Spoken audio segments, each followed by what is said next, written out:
Selamat pagi saudara-saudara yang terkasih di dalam Tuhan Yesus Kristus. Kita berjumpa lagi di dalam acara renungan pagi Gereja Kristen Jawa Sukoharjo, Sabtu 24 April tahun 2021.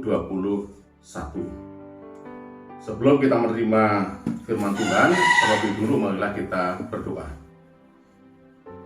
Maha besar Tuhan Allah Bapa kami yang bertata di dalam kerajaan surga yang mulia dan kekal. Allah yang kami sembah, kami kenal, kami puji di dalam Tuhan Yesus Kristus Juru Selamat kami. Terima kasih Tuhan telah melindungi, memelihara kami dalam kami tidur semalam. Kami boleh bangun pagi ini dengan keadaan selamat. Semua hanya karena anugerah-Mu Tuhan, bukan karena kekuatan kami.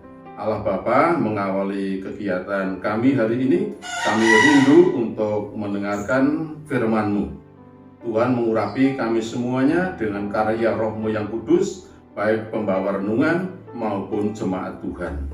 Ampuni Tuhan dosa dan kesalahan kami, semua ini kami mohon dalam nama Putra-Mu yang tunggal, Tuhan dan Juru Selamat kami, Tuhan Yesus Kristus. Amin. Saudara-saudara yang terkasih di dalam Tuhan Yesus Kristus, saya akan baca firman Tuhan dari Filipi 4 ayat 8 dan 9. Demikian firman Tuhan. Jadi akhirnya saudara-saudara, semua yang benar, semua yang mulia, semua yang adil, semua yang suci, semua yang manis, semua yang sedap didengar, semua yang disebut kebajikan dan patut dipuji, pikirkanlah semuanya itu. Dan apa yang telah kamu pelajari, dan apa yang telah kamu terima, dan apa yang telah kamu dengar, dan apa yang telah kamu lihat padaku, lakukanlah itu. Maka Allah sumber damai sejahtera akan menyertai kamu. Amin. Saudara-saudara yang terkasih di dalam Tuhan, penduduk dengan usia di atas 60 tahun biasanya mengalami perubahan dalam beberapa segi. Yang pertama dari segi fisik, dalam arti tubuh menjadi lemah, tidak sekuat tahun-tahun sebelumnya, dan mungkin beberapa penyakit bersarang di dalam tubuhnya.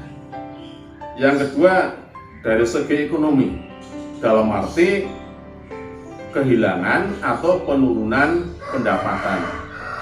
Saya kira yang Bapak Ibu pensiunan, ASN atau PNS itu mengalami hal yang demikian.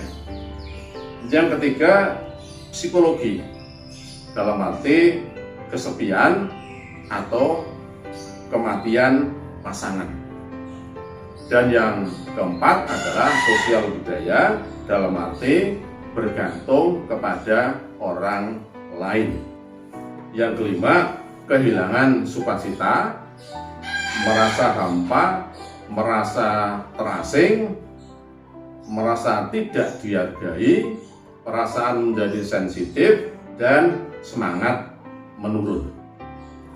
Namun puji Tuhan, Bapak Ibu, walau dalam keadaan buruk sekalipun, kita masih bisa berpikir dari sisi positifnya sehingga emosi kita tidak terganggu.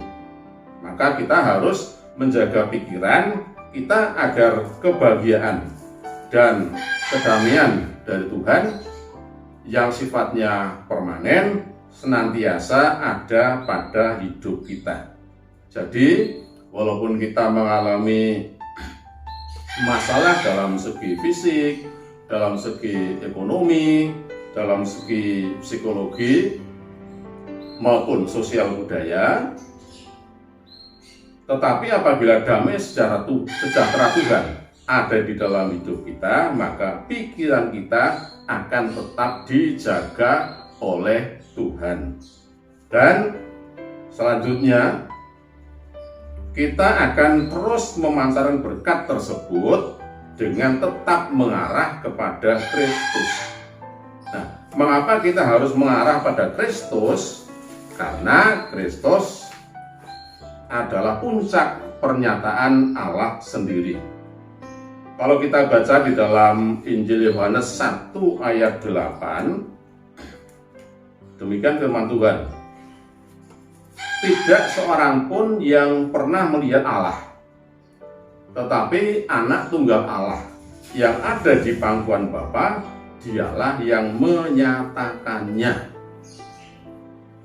Jadi Bapak Ibu, apa yang benar, apa yang mulia, adil, suci, manis, sedap didengar, kebajikan dan patut dipuji, itu semua hanya ada di dalam Allah sendiri yang kita kenal di dalam kehidupan Tuhan Yesus Kristus. Demikian seperti bacaan kita awal tadi dari Filipi 4 ayat 8 sampai 9.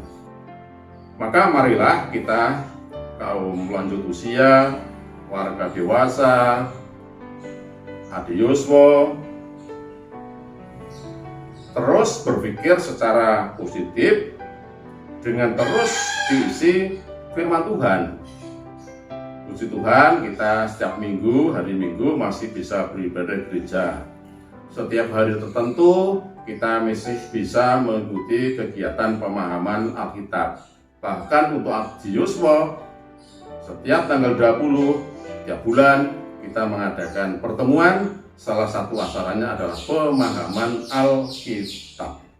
Sehingga dalam keadaan apapun kita mampu memaknainya sesuai dengan apa yang Tuhan kehendaki.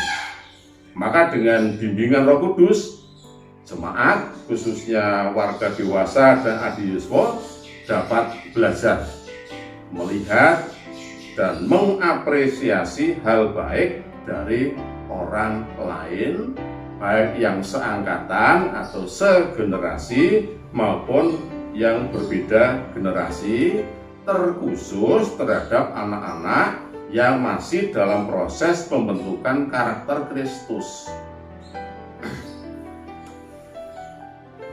Setiap orang tua, warga dewasa, adioswo, seyogianya paham, tahu apa manfaat afirmasi positif bagi anak untuk masa depannya. Afirmasi positif merupakan kalimat bernada positif. Jadi bukan paksaan, bukan tekanan, bukan indoktrinasi yang ditujukan kepada diri sendiri atau orang lain yang membantu memberikan suasana hati yang mood dan membantu hal yang semula dirasa sulit menjadi lebih mudah. Contoh misalnya, kamu pasti bisa melakukannya. Nah, yang terhadap afirmasi untuk diri kita sendiri, misalnya kita bisa mengambil dari Matius 5 ayat 1 sampai 12, juga dari Galatia 5 ayat 22, di mana di sana ada karakter terbaik yang harus kita miliki menurut Alkitab. Yang pertama, kerendahan hati. Ini semacam komitmen. Saya akan berusaha hidup dengan kerendahan hati, mencontoh Tuhan Yesus, meneladani Tuhan Yesus yang juga dalam hidupnya rendah hati. Terhadap orang lain kita mengajak, marilah Bapak Ibu, saudara-saudara, anak-anak, kita melakukan hidup dengan kerendahan hati sesuai dengan teladan Kristus. Demikian juga kesabaran, pengendalian diri, murah hati, sederhana, tahan uji, sukacita, dan pendamai, dan lain-lain. Nah, apa Bapak Ibu manfaat afirmasi positif bagi anak yang masih dalam proses pembentukan karakter Betus dan hidupnya masih panjang. Yang pertama, memunculkan hal-hal baik dalam diri anak. Memunculkan hal-hal baik dalam diri anak. Orang tua, warga dewasa, adisiswa hendaknya menjadi teladan, menjadi contoh bagi putra-putrinya dalam perkataan, perbuatan, dan itu harus selalu diulang. Dengan pengulangan terus-menerus, anak akan terbiasa memunculkan hal-hal yang baik.